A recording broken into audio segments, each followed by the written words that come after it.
And so when I'm sitting there and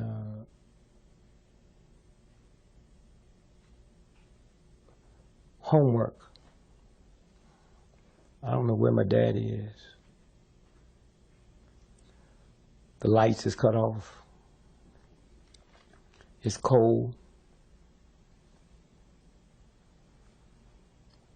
In the wintertime, there was no such thing as refrigerators then, or central air conditioning, or central heat. So I got a group of thugs, hoodlums, criminals, who don't have the integrity to know what a lot of black folks was going through, and they give me homework to a house with no lights. And in my first book, I talked about how this black folk bought a turkey by our house for Christmas, and they knew our lights was cut off and we had no heat, and they bring us a raw turkey. My mama was nice. She said, "Thank you." I went and threw it in the backyard. And so, how do you give me homework? How is my mama supposed to help me with trigonometry when she can't spell it? Huh? She ain't never had arithmetic. That's the next move. Huh? If I got to live in this society that demands certain things, then go to the church and say, we're going to have study. See, the most trifling, ignorant, dog-time black have never wanted their children to do bad in school. Huh? Have never wanted their children to grow up and be nothing but humblers and pimps. On lesson, they were crazy. Then you can... But when I come home with my homework, and there's nobody there to help me, and then I get pneumonia, I'm out of school 2 weeks, I go back, they didn't stop nothing. It continued on.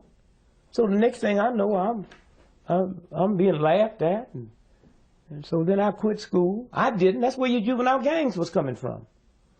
Folks that had they stayed, they could have been PhDs. But there were circumstances that nobody surrounded me but demanded certain things out of me in a white racist system and didn't leave leeway. Let me explain this a little better from a track standpoint. For years,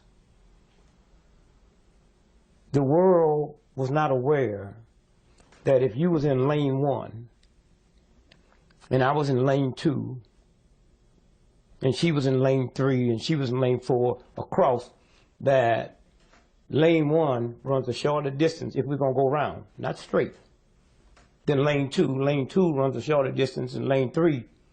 So when they found out, they said, oh my God. And that's why at a certain period of time, you go look at the race, they have them staggered. Lane 1 is in the back. Lane 2 is ahead of that. And lane 9 is way up. But they're still running the same time. Well, that's where I look at this with when integration came and white folks started seeing me out there. And they got upset because they didn't know I was staggered and in the right lane equal with everybody else. And so when I'm going to school and I've been sick for like 3 weeks, I go back, I go into class and they spelling. And so the word is hospital. So she getting ready to get to the G's. And I got this little girl sitting in there I kind of like, you know how that went, that crazy stuff. You never told her. You just like her. She's my girlfriend. So they're getting ready to call on me, and I jump up and call the teacher a black bitch. I'm like 7 years old. Why? Because I thought for the whole world to know I called the teacher a black bitch, then no, I can't spell hospital. Now, there's nobody in school that know that. There's nobody in school that have the compassion to know what goes through me. The school is for me, not no damn teacher. And yet, all that was wiped out. They're going to teach me on the same level that some white boy or girl is being taught on? Because a handful of black folks made it in spite of, not because of, in spite of.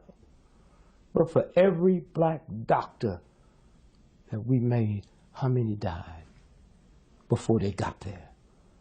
How many got on drugs and got them all kinds of crazy stuff before they got there? And so school, to me, was a place that I could be hurt.